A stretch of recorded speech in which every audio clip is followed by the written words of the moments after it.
Shalom saudara, apa kabar? Tuhan ya, terima kasih Pak Stefan, Pak Robert, dan semua bapak-bapak yang ada di sini ya. Terima kasih.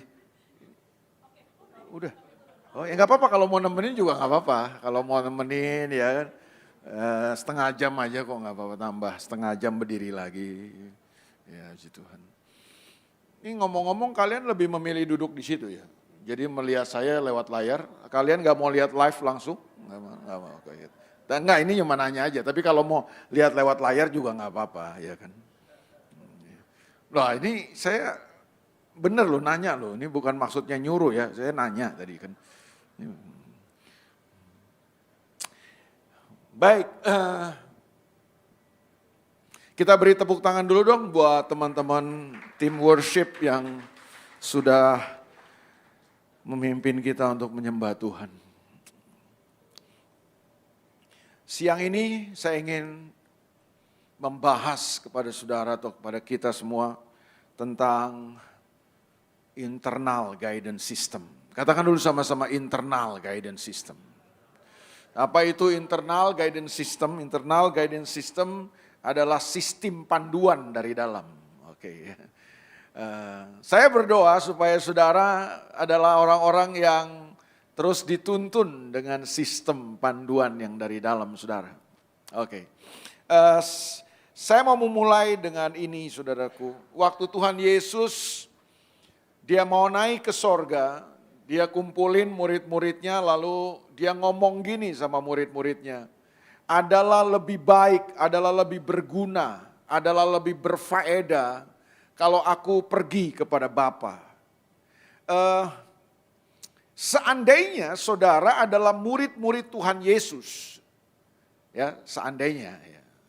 Murid Tuhan Yesus kan ada 12 ya. Seandainya saudara ini adalah murid-murid salah satu daripada murid-murid Tuhan Yesus itu, yang jalan bareng sama Yesus, yang 3,5 tahun kurang lebih hidup bareng sama Yesus, kemana-mana pelayanan bareng sama Yesus, bahkan melihat, menyaksikan dengan mata kepala dan mata kaki sendiri. Perbuatan-perbuatan Yesus yang ajaib, orang sakit disembuhkan, orang buta bisa berjalan, orang lumpuh bisa melihat. Saudara saksikan itu. Bagaimana dia meneduhkan badai, gelombang laut yang besar. Kalau saudara jadi murid-muridnya Yesus. Satu hari Yesus ngomong adalah lebih baik untuk aku pergi. Pergi itu maksudnya kan meninggalkan mereka. Saudara happy enggak? Ya? Ini saya nanya loh saudara, ini saya nanya nih saudara. Ya, sekali lagi saya nanya nih, kalau saudara jadi murid-murid Yesus yang udah 3,5 tahun jalan bareng, hidup bareng, pelayanan bareng sama Yesus, menyaksikan sendiri bagaimana mujizat-mujizat terjadi, kadang-kadang ada masalah, terus ketika ada masalah bersama Yesus nggak masalah, ya kan gitu kan, saudara kan, benar nggak? Ingat satu peristiwa, mereka mau masuk ke bait Allah mesti bayar pajak kan, bayar bea kan. Yesus mentalnya nggak gratisan saudaraku. Karena dia berkuasa terus, Bapa butakan mata pada petugas. Tidak saudaraku kan. Lalu Yesus berkata begini kepada murid-muridnya, kita harus bayar nih. Coba ambil di kas. Yudas cek, waduh perpuluhan persembahan belum masuk guru. Kas kosong. Gimana dong kita mau masuk nih mesti bayar. Lalu Yesus berkata tenang. Di situ ada kolam, dia panggil muridnya, salah satu muridnya Petrus. Petrus, coba kamu pancing ikan di situ. Bukan pancing persoalan, pancing ikan. Pancing ikan di situ. Ikan pertama yang didapat Petrus, Tuhan suruh buka mulutnya. Bener di dalam ada uang. Dahsyat kan? Bersama Yesus, ada masalah bersama Yesus? Enggak ada masalah ya. Enggak masalah ya. Jadi ada masalah sama Yesus, enggak masalah. Itu seperti pegadaian, mengatasi masalah tanpa masalah. Jadi bersama Yesus dahsyat, amin. Masih ingat peristiwa ketika mereka Diikutin orang banyak, ribuan orang berbondong-bondong, berdesak-desakan, ikut kemana aja Yesus mengajar. Yesus bilang gini, kamu harus kasih mereka makan, kasihan mereka ini udah berhari-hari ikut kita. Mereka pasti lapar. Murid-muridnya ambil jalan pintas kan. Udahlah guru, gak usah repot-repot, ngapain kita repot kasih makan, suruh mereka cari selamat masing-masing aja. Yesus berkata, enggak, kita tetap harus kasih makan mereka. Saudara, yang disuruh kasih makan murid-murid bilang, uang dari mana kita, orang sebanyak ini, terus kita gak punya apa-apa nih. Yesus berkata begini, apa yang ada padamu? Ada 5 roti dan 2 ekor ikan. Yesus terima 5 roti dan 2 ekor ikan itu, dia mengucap syukur, dia memberkatinya dan suruh bagi-bagi. Dahsyat mujizat terjadi, amin. Murid-murid saksikan itu, semua orang banyak yang ada itu bisa makan sampai kenyang. Sesuka mereka, all you can eat. Jadi konsep all you can eat itu dari Alkitab. Nah, setelah 3,5 tahun yang spektakuler, sensasional, fenomenal bersama Yesus. Tiba-tiba Yesus ngomong begitu. Adalah lebih baik kalau aku pergi, berarti meninggalkan murid-muridnya. Kalau saudara jadi murid-muridnya Yesus, happy enggak saudara? Waktu saya renungkan kalimat ini Yesus benar enggak? Tapi benar ternyata saudaraku. Waktu Yesus berkata, adalah lebih baik kalau aku pergi, adalah lebih bermanfaat, lebih berfaedah kalau aku pergi kepada Bapa. Karena kalau aku pergi kepada Bapa, aku akan minta kepada Bapa seorang penolong yang lain. Saudara, hari ini kita ngerti saudaraku, apa makna dan maksud perkataan Yesus itu. Betul, Yesus gak pernah salah dan keliru. Waktu dia berkata, adalah lebih baik untuk aku pergi bersama dengan kepada Bapa. Karena kalau aku pergi, aku akan minta kepada Bapa seorang penolong yang lain yang akan menyertai kamu selama-lamanya. Amin. Saudaraku. Siapa dia penolong yang lain itu? Roh Kudus. Bayangkan kalau Roh Kudus nggak diutus, nggak diberikan kepada kita, Yesus nggak naik ke sorga, Roh Kudus nggak diutus. Aduh, berat. Murid-murid enak ya saudara. Di Yerusalem sama Yesus. Kita yang di Indonesia gimana? Berat. Apalagi lagi perang lagi sekarang kan. Masa kita mesti ke sana terus? Itu bisa setahun 2 kali naik haji kita nanti kan. Iya kan? Apalagi lagi perang gini susah lagi kan. Terus Pak Stephen undang dah Yesus ke sini. Berapa ongkosnya? Sudah berat. Jadi memang betul Yesus bilang adalah lebih baik. Amin. Untuk aku pergi kepada Bapa. Karena kalau aku pergi kepada Bapa, aku akan minta kepada Bapa seorang penolong yang lain yang akan menyertai kamu selama-lama. Coba kita lihat dulu ayatnya. Yohanes pasal 14 ayat yang ke-15. Yohanes 14 ayat yang ke-15. Yuk kita baca sama-sama ayat ini, 2, 3. Jikalau kamu mengasihi aku, kamu akan menuruti. Ulang, kamu akan menuruti 1, 2 perintah atau segala perintah? Yakin? Bro, yakin bro? Saudara mengasihi Tuhan? Kok mulai lemah nih? Saudara mengasihi Tuhan? Men, kelihatan dari wajah ya kan. Kalau mengasihi Tuhan tandanya apa? Bukan kalung salib bro. Bukan stiker di mobil Jesus love you. I love Jesus, bukan. Tanda orang mengasihi Tuhan bukan gambar Yesus segede gaban di rumah, bukan. Tanda orang mengasihi Tuhan katanya apa? Melakukan 1, 2 perintah. Oh, segala perintah. Bisa? Bisa? 1, 2 perintah aja susah kita. Apalagi segala perintah. Nah, saudara nggak usah cerita tentang hidup saudara. Dari tampang saya lihat dari mimbar ini, nggak yakin saya nggak bisa. Benar nggak saudara? Coba lihat wajah sebelahnya. Benar kan? Yakin saudara? Melakukan segala perintah Tuhan? Hah? Coba saudara lihat tampang saya baik-baik, jangan sungkan, nggak usah sungkan. Lihat teman. Yakin saudara saya bisa melakukan segala perintah Tuhan? Tuh senyum Anda udah gak enak kan? Emang gak yakin saudara? Gak bisa. Daging kita ini terlalu rapuh dan lemah Pak untuk melakukan segala perintah Tuhan. Jangankan segala itu yang saya bilang. 1-2 perintah aja kadang-kadang kita berat, susah. Apalagi segala perintah. Ya ampun. Nih, yang udah berkeluarga mana yang udah berkeluarga? Yang udah menikah. Nih. Kita cinta sama laki kita, suami kita. Waduh, dari nol Pak. Dia gak bisa apa-apa, gak punya apa-apa. Kita dampingi, kita tolong, kita cintai, kita layani. Waduh, kita dukung, kita doakan. Begitu dia sukses, ninggalin kita dia. Pergi sama perempuan lain. Terus suruh ngampunin. Ya ampun. Udah gitu nih, kere dia bangkrut. Habis duitnya, tampang lusuh lecek. Pulang, suruh terima, ampuni. Gampang? Nggak gampang. Bisa? Berat Pak. Wah kalau mengasihi suami yang ganteng, kaya raya, tajir melintir. Ya kan? Sayang istri, ya kan semua yang kita mau diikutin, gampang.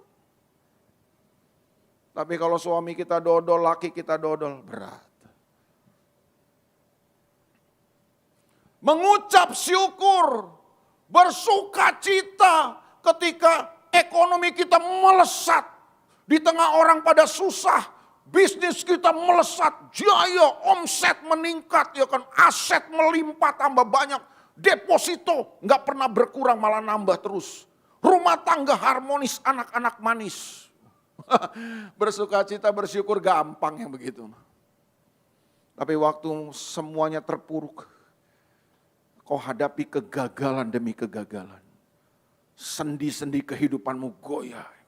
Kau bisa tetap bersyukur, bersuka cita. Nggak gampang. Bisa melakukan segala perintah Tuhan? Saya nggak yakin.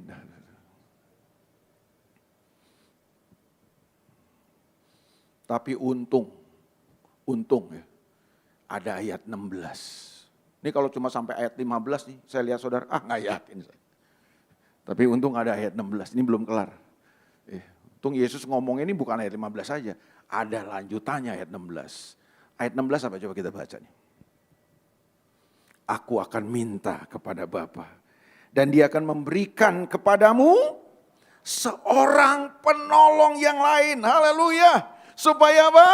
Ia menyertai kamu selama-lamanya. Ayat 17 ini lebih keren lagi nih. Ayat 17. Yaitu roh kebenaran. Dunia tidak dapat menerima dia sebab dunia tidak melihat dia dan tidak mengenal dia. Tetapi kamu mengenal dia sebab ia menyertai kamu dan akan diam di dalam kamu. Ini yang keren Pak. Jujur ya kalau saya cuma baca ayat 15 saudara nggak yakin saya. Tapi untung ada ayat 16 dan 17 saya lihat saudara, saya jadi yakin. Bisa, amin. Saudara bisa melakukan segala perintah Tuhan? Ya sih mulai lemah kayaknya ragu. Saudara bisa melakukan segala kehendak Tuhan? Kenapa bisa Pak? Ada Roh Kudus. Ini yang membuat kekristenan kita jadi keren dan berbeda dengan semua agama manapun dan kepercayaan manapun di dunia ini. Semua agama mengajarkan Tuhan itu besar, Tuhan itu dahsyat, Tuhan itu maha kuasa dengan versi Tuhan masing-masing tentunya. Tapi cuma Alkitab dan kekristenan yang mengajarkan bahwa Tuhan yang hebat, Tuhan yang tidak terbatas, Tuhan yang maha kuasa itu memutuskan untuk tinggal dalam kita. Oh itu cuma Kristen yang begitu. Ada agama lain ngajarin begini? Nggak ada Pak. Makanya betul yang Yesus katakan lebih bermanfaat aku pergi kepada Bapa. Karena kalau aku pergi kepada Bapa, aku minta kepada Bapa seorang penolong yang lain. Yang akan menyertai kamu selama-lamanya. Dan dia akan diam di dalam kamu. Jujur ya kalau ngelihat tampang saya nggak yakin. Tampang saudara ini nggak kurang meyakinkan. Tapi Roh Kudus ada dalam saudara. Itu yang membuat saya yakin saudara bisa melakukan segala kehendak Tuhan. Katakan sampai tampang lu kayak gini, bisa tadi, bisa. Kenapa bisa? Kenapa bisa? Karena ada roh, kalau nggak ada Roh Kudus berat. Kalau nggak ada Roh Kudus berat. Amin saudaraku? Bisa mengampuni? Susah, tapi bisa. Nggak gampang, bisa tapi. Sulit Pak, tapi bisa. Kenapa? Karena ada Roh Kudus. Bukan oleh kuat dan gagah, tapi oleh kuat kuasa Roh Kudus, kata Tuhan. Amin. Nah, ini yang saya seringkali ngeliat ya. Banyak orang Kristen tuh nggak sadar bahwa ada pribadi Allah yang dahsyat, yaitu Roh Kudus. Dia bukan sekedar kuasa kan, dia bukan sekedar pengaruh. Dia pribadi Allah Tritunggal yang berdiam dalam kita, saudaraku. Dan pribadi Allah yang dahsyat ini yang ada dalam kita ini seringkali kita abaikan. Kita percaya Roh Kudus, kita percaya Tuhan, tapi seringkali kita membiarkan dia, kita mengabaikan dia. Kita lebih banyak dipimpin dan dituntun, kita lebih banyak bergantung kepada sesuatu yang ada di luar kita. Kita dituntun, dipimpin bukan dengan tuntunan yang dari dalam kita, yaitu Roh Kudus, tapi kita lebih banyak dituntun oleh sesuatu yang dari luar. Padahal di dalam kita ada satu pribadi Allah Tritunggal yang dahsyat, namanya Roh Kudus, yang diam dalam kita, yang tinggal dalam kita, dan dia ingin memberikan tuntunan yang ajaib buat hidup kita. Itu yang saya sebut dengan internal guidance system. Tapi sayangnya kita terbanyak bergantung kepada external guidance system. Hidup kita sangat tergantung kepada sesuatu yang datang dari luar, bukan sesuatu yang ada di dalam kita. Hari ini coba kita lihat, apa yang Roh Kudus bisa kerjakan ketika dia tinggal dalam hidup kita. Tentu banyak yang kita bisa bahas. Tapi hari ini saya mau membahas satu hal ini saja kepada saudara. Coba kita lompat langsung ke ayat yang ke-26. Yohanes pasal 14 ayat yang ke-26. Saya mau tunjukkan ini kepada saudara. Ini salah satu dampak daripada kehadiran Roh Kudus dalam diri kita. Ini loh, ini penting. Nah sayangnya gereja modern saat ini saya khawatir. Kita telah mengabaikan sebuah sistem panduan yang hebat yang Tuhan telah siapkan dan sediakan dalam kehidupan kita. Kita bergantung kepada external guidance system, bukan internal guidance system. Coba kita lihat ayat yang ke-26. Ini dampaknya, ini pekerjaan Roh Kudus dalam diri kita. Tetapi penghibur, yaitu Roh Kudus yang akan diutus oleh Bapa dalam namaku, dialah yang akan mengajarkan segala sesuatu. Katakan sama-sama, segala sesuatu. Loh, kalau mengajarkan segala sesuatu berarti apa nih Pak? Bro? Semua. Dia yang akan mengajarkan segala sesuatu kepadamu dan akan mengingatkan kamu akan semua yang telah kukatakan kepadamu. Dahsyat. Saudara belajar ilmu bisnis ya. Saudara sekolah ilmu bisnis. Saudara cuma tahu ilmu bisnis. Ilmu hukum saudara nggak tahu. Saudara belajar ilmu hukum. Ilmu bisnis saudara nggak tahu. Roh Kudus, dia maha tahu. Dia tidak terbatas. Kenapa? Dia pribadi Allah yang dahsyat. Nah, pribadi Allah yang maha tahu, pribadi Allah yang dahsyat itu ada di dalam saudara. Tapi sayang hari ini gereja Tuhan banyak hari ini mengabaikan Roh Kudus. Sesuatu yang sangat dahsyat di dalam kita ini. Doa saya buat saudara, doa saya buat gereja ini. Supaya hari-hari ini please, jangan abaikan Roh Kudus. Biarkan hidupmu, gereja ini dituntun dan dipimpin oleh Roh Kudus. Kecanggihan teknologi dan pengetahuan seringkali menyeret kita untuk tidak lagi bergantung kepada tuntunan Roh Kudus yang ada di dalam diri kita. Ini apa-apa nih sekarang kita nih udah Google, ChatGPT. Sekarang lagi viral juga kan khotbah pakai ChatGPT. Saudara kalau mau khotbah ya, saudara tanya sama ChatGPT itu dia bisa uraikan ayat-ayat itu dengan bagus loh. Tapi saya mengerti hari ini saudaraku. Teknologi tidak boleh menggantikan peran Roh Kudus menuntun hidup kita.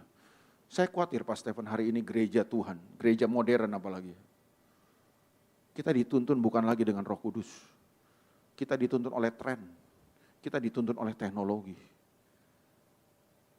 Ini saya tidak bermaksud, sama sekali saya tidak bermaksud apa-apa. Saya mengasihi saudara, saya mengasihi gereja Tuhan. Saya cuma mau beritahu sama saudara, terbanyak hari ini gereja melakukan, apa yang dikerjakan oleh gereja adalah apa yang gereja lain lakukan. Kita dituntun sama tren, bukan sama Roh Kudus. Jadi gini, kita melakukan sesuatu bukan karena Roh Kudus suruh kita bikin itu.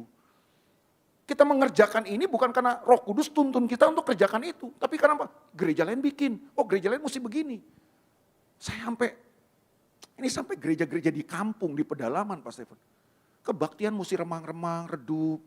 Apa urusannya dengan kampung? Saya ke Kalimantan loh, perbatasan dengan Malaysia, dengan Entikong sana. Di kampung Pak. Wah lagu-lagunya, saya tidak anti dengan lagu-lagu itu. Tapi akhirnya gini, yang kita kerjakan cuma karena gereja lain melakukannya. Kadang-kadang ibadah kita aja udah bukan dituntun oleh Roh Kudus, kita dituntun oleh rundown. Kita nggak memberi ruang lagi untuk Roh Kudus bergerak, menuntun kita, bekerja. Semua serba rundown, semua sudah disetting oleh hikmat dan pikiran manusia. Oh saya nggak bilang berarti kalau begitu ibadah mesti asal-asalan. Oh enggak asal-asalan. Cuma mau nggak kita memberi ruang untuk Roh Kudus menuntun ibadah kita? Ada worship leader yang daftar lagunya mesti dihabisin sama dia. Ini udah disiapin Pak, udah dilatih, udah latihan. Terus kalau Roh Kudus mau bergerak ke aliran yang lain, Roh Kudus mau bergerak ke arah yang lain, bagaimana? Kita nggak memberi ruang. Makanya saya bukan tidak bisa bikin PPT. Coba saudara lihat tampang saya baik-baik. Kira-kira menurut saudara tampang kayak saya begini, bisa nggak sih buat PPT? Nggak, saudara nggak usah sungkan. Lihat tampang saya baik-baik. Saya kira-kira bisa nggak bikin PPT? Terima kasih. Pak, di laptop saya di rumah, itu semua PPT Pak. Saya catat, saya bukan hamba Tuhan yang nggak nyatet. Saya khotbah tanpa catatan, saya belajar. Tapi bukan berarti saya nggak nyatet kan. Kalau saudara ke rumah saya, itu semua saya udah bikin, bagus Pak. Percaya aja saya bikin bagus PPT. Tapi kenapa saya nggak kasih PPT kepada saudara? Saya cuma mau memberi ruang buat Roh Kudus untuk mengubah khotbah saya. Kadang-kadang, jujur, ini dalam pengalaman saya banyak dalam pelayanan. Seringkali begitu saya maju ke mimbar, Roh Kudus harus ganti khotbah, saya ganti khotbah saya. Kalau saya udah kasih PPT, ntar multimedianya kan, ini pendeta ngaco banget sih, udah kasih PPT, kok khotbahnya lain. Ya kan? Jadi syak mereka. Bukan saya nggak bisa bikin PPT Pak. Tapi saya mau memberi ruang buat Roh Kudus untuk intervensi khotbah saya. Karena saya tahu bahwa begini, saya belum lama pelayanan Pak, jadi hamba Tuhan baru 35 tahun ini, belum lama lah. Mungkin Pak Stephen lebih lama dari saya Pak. Saya 35 tahun melayani jadi hamba Tuhan. Saudara bisa bayangkan, 35 tahun saya jadi hamba Tuhan berkhotbah. Ribuan khotbah saya sudah khotbahkan. Saya bisa menyampaikan khotbah saya dengan pengetahuan dan pengalaman saya. Tapi saya percaya, saya yakin. Apa yang saya sampaikan hanya dengan pengetahuan dan pengalaman saya. Mungkin bagus. Mungkin saudara bisa puji khotbah saya. Tapi itu gak akan pernah bisa mengubah hidup saudara. Tapi kalau saya mengandalkan Roh Kudus yang bisa mengubah hidup saudara. Iya.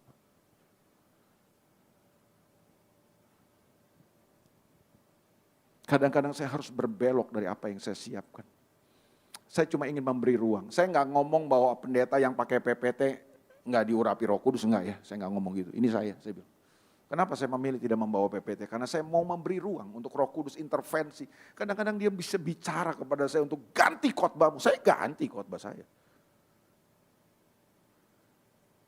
Jadi ini yang saya mau beritahu sama saudara. Tolong please gereja ini. Jangan biarkan tren yang menuntun gereja ini. Jangan biarkan teknologi yang menuntun saudara.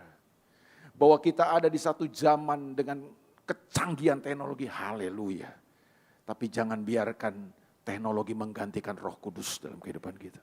Makanya saya khawatir betul apa yang E.R. Bernard atau Billy Graham juga pernah mengatakannya. E.R. Bernard mengatakan ini seorang hamba Tuhan, dia bilang gini. Kalau Roh Kudus diangkat dari dunia hari ini, udah gak ada Roh Kudus lagi nih, 95% gereja di muka bumi ini bisa running well. Saya ulang sekali lagi. Kalau Roh Kudus diangkat dari dunia ini, udah gak ada Roh Kudus di dunia ini, 95% gereja bisa running well. Berarti apa? 95% gereja di muka bumi ini tidak perlu Roh Kudus, bisa jalan bagus.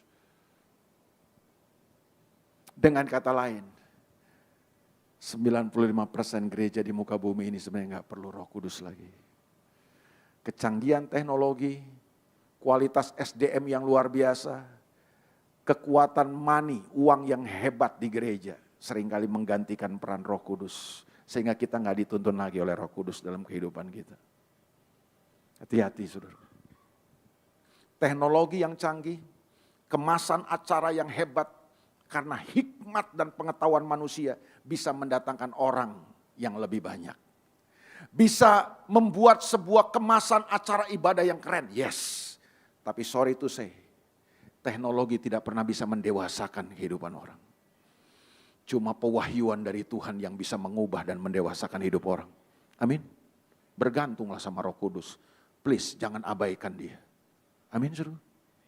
Hidupmu dituntun oleh apa? Saudara mau pilih pekerjaan, saudara pilih pasangan, pilih jodoh. Medsos kah yang memandu saudara? Kita membiarkan diri kita dipandu dengan sistem yang dari luar. Kita gak pernah belajar untuk bergantung kepada Roh Kudus yang menuntun kehidupan kita dari dalam. Makanya banyak orang muda hari ini salah buat keputusan, salah buat pilihan, pilih pasangan aja kita nggak ngerti. Kenapa? Karena kita terbiasa untuk dituntun dari luar, Pak. Tiap langkahku diatur oleh Google, juga ChatGPT menuntunku. Di tengah badai dunia menakutkan, hatiku malah tambah rusuh. Karena kita membiarkan diri kita dituntun oleh sesuatu yang dari dunia. Mungkin pesan saya siang ini sederhana. Tapi dari dasar hati saya mau mengajak ini, kembalilah kepada Roh Kudus. Beri dia tempat yang paling tepat, terbaik untuk dia menuntun hidup saudara. Supaya kita dipandu oleh Roh Kudus, bukan dituntun oleh semua yang ada di luar kita. Amin. Bahwa situasi dunia ini semakin tidak menentu, Pak. Ada begitu banyak ketidakpastian yang terjadi. Siapa yang mau tuntun kita, Pak?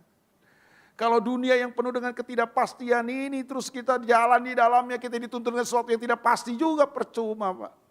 Hancur kita. Makanya hari ini gini, beri hidup saudara dituntun oleh sebuah sistem yang ada di dalam saudara. Yaitu Roh Kudus. Amin. Biar Roh Kudus yang mengajar saudara. Ada saatnya mungkin kita ngerti karena banyak hal yang kita nggak ngerti dalam hidup kita. Nah Roh Kudus tahu Pak, Roh Kudus ngerti Pak. Pengalamanmu terbatas, pengetahuanmu terbatas, hikmatmu terbatas. Tapi Roh Kudus punya hikmat, pengetahuan yang tidak terbatas. Banyak hal yang kita nggak ngerti. Saudara bilang gini, saya udah malang melintang Pak di bidang ini Pak. Oh iya malang dan melintang. Tapi tetaplah saudara mau malang melintang kah di bidang saudara itu, tetap kemampuan kita terbatas. Saudara mau sepintar apapun, saudara mau sekaya apapun, saudara mau sebrilian apapun, tetap kita terbatas. Roh Kudus tidak terbatas. Kenapa kita nggak ngandalin dia? Kenapa kita mengandalkan sesuatu yang terbatas dalam kehidupan kita? Wajah saudara udah tertekan ya. Saya ingin akhiri dengan ini. 1 Korintus pasal 2 ayat yang ke-9. Ini ayat yang sering kali disalahpahami oleh banyak orang. Ini ayat powerful, ini ayat hafalan kita. Saudara kalau udah jadi Kristen lama pasti tahu lah ayat ini. Masa gak tahu sih ayat ini? Kecuali saudara baru bertobat tadi malam mungkin gak hafal ayat ini. Ini ayat 1 Korintus 2 ayat 9 dia bilang begini nih.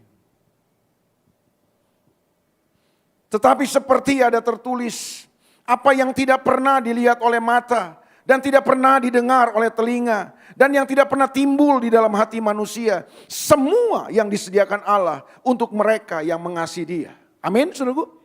Tapi sayangnya kan ayat ini seringkali dipahami karena Pesan-pesan yang disampaikan oleh mimbar gereja Kekristenan masa kini adalah terbanyak itu. Soal rumah, soal mobil Alphard, soal apartemen, soal materi Pak. Padahal yang dimaksud ayat ini bukan mobil Alphard, bukan rumah Pondok Indah, bukan apartemen mewah, bukan. Ayat ini sebenarnya apa yang tak pernah dilihat oleh mata, yang tak pernah didengar oleh telinga, yang telah timbul dalam hati. Itu yang Tuhan sediakan buat kita. Itu bicara hikmat dari Roh Kudus Pak.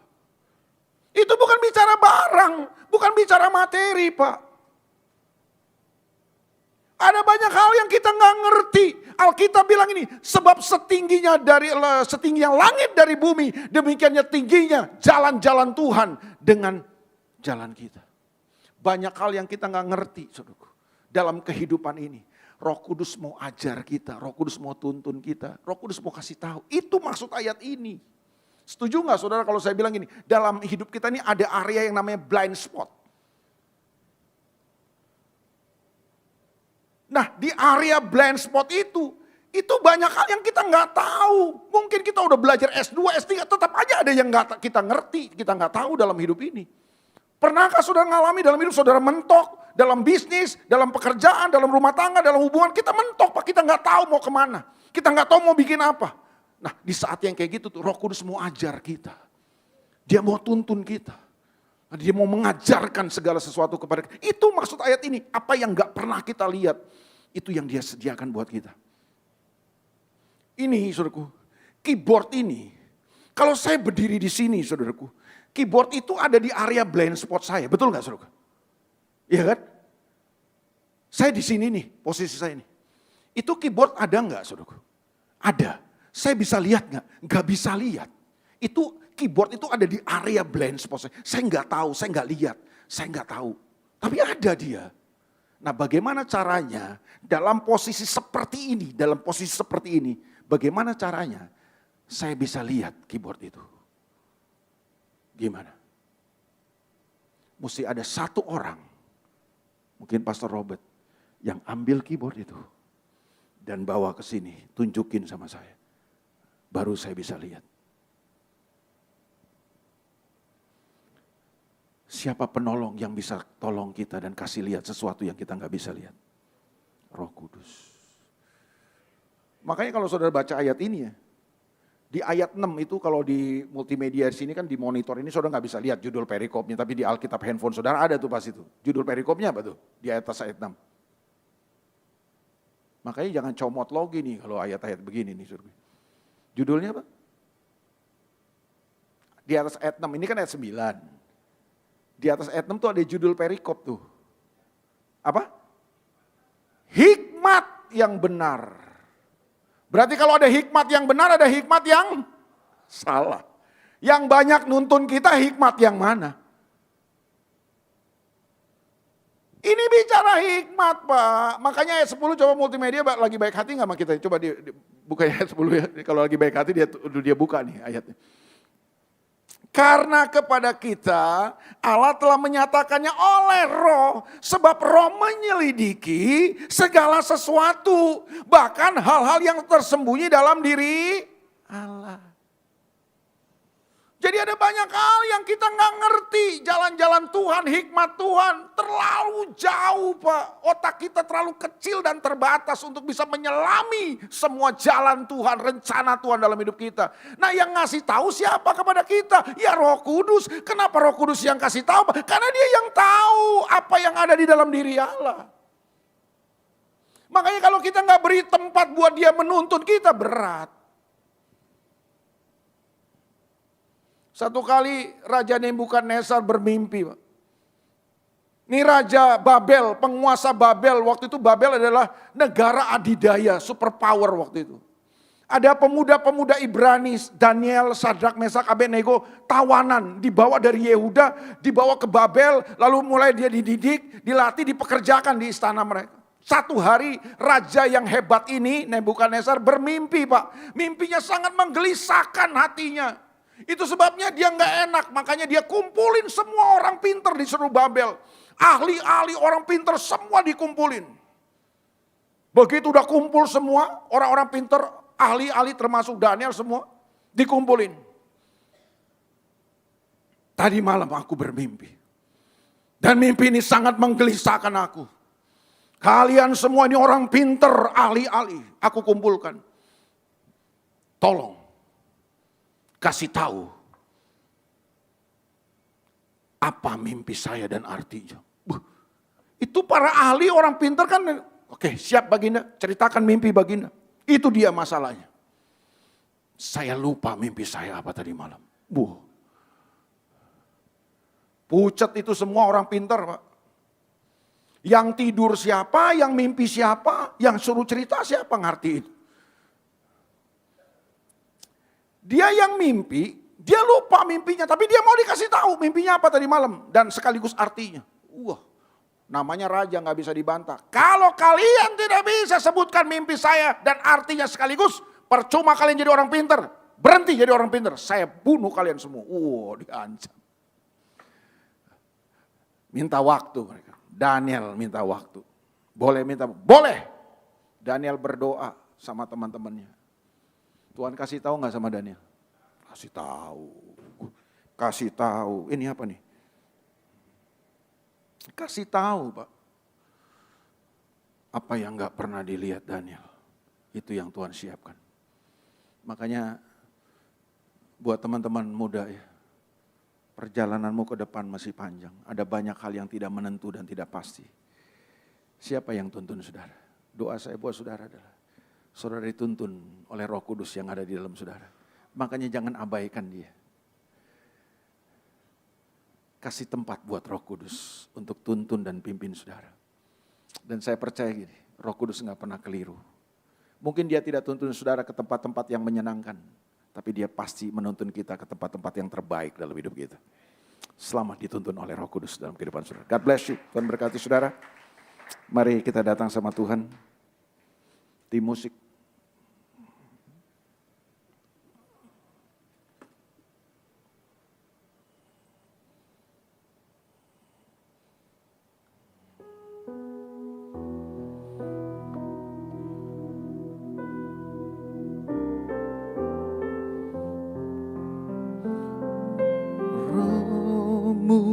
Yang hidup penuhiku, mengalir dalamku, jiwaku tenang bersamamu dalam naungan. Ku buka hati untuk Roh-Mu.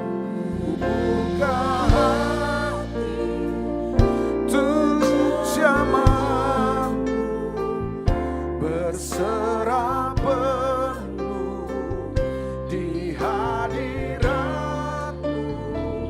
Kau ambil alih seluruh hidupku di altar menyembahmu. Roh-Mu yang kudus, Roh-Mu yang kudus, penuhiku. Engkaulah damaiku, Engkaulah damaiku. Ku hidup oleh anugerah, ku hidup oleh anugerah-Mu yang menyertai. Ku buka hati, ku buka hati untuk jamahan-Mu berserah penuh di hadirat-Mu. Kau ambil alih seluruh hidupku di altar-Mu. Ku buka hati, ku buka hati untuk jamahan-Mu berserah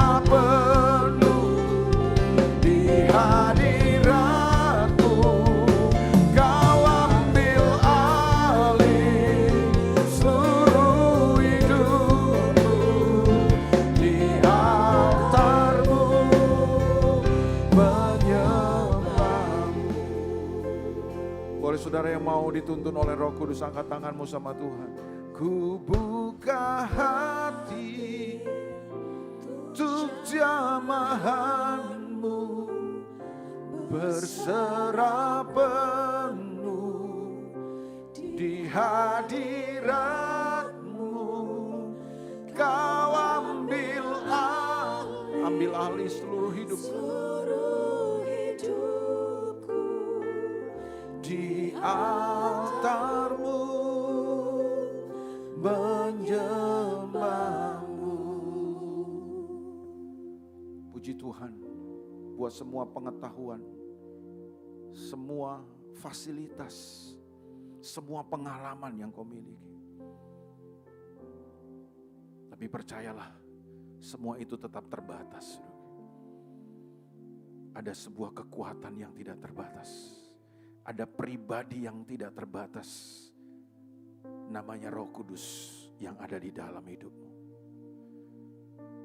Biarkan hari ini Dia menuntun saudara. Kalau hari ini engkau terbiasa dituntun dari sesuatu yang ada di luar, biarkan hari ini katakan sama Roh Kudus, Kau ambil alih seluruh hidupku, di altar-Mu menyembah. Kau ambil alih, Kau ambil alih seluruh hidupku, di altar-Mu. Sekali lagi sama-sama katakan dengan sungguh-sungguh. Kau ambil alih seluruh hidupku, di altar-Mu menyembah-Mu. Hamba-Mu terbatas untuk mengajarkan kebenaran ini, tapi biar Roh Kudus mengajarkan kepada kami lebih jelas, lebih kuat, lebih tajam, lebih clear lagi Tuhan. Tuntun kami, pimpin kami ke tempat-tempat di mana Engkau mau kami berada, supaya kami mengerjakan tujuan-tujuan dan kehendak Tuhan dalam kehidupan kami. Berkati anak-anak-Mu di tempat ini, berkati gereja ini, bawa gereja ini untuk mengerjakan apa yang Engkau mau mereka kerjakan Tuhan. Bukan apa yang mereka mau mereka kerjakan, tapi apa yang Tuhan mau untuk mereka kerjakan di waktu-waktu ini. Dalam nama Yesus kami berdoa.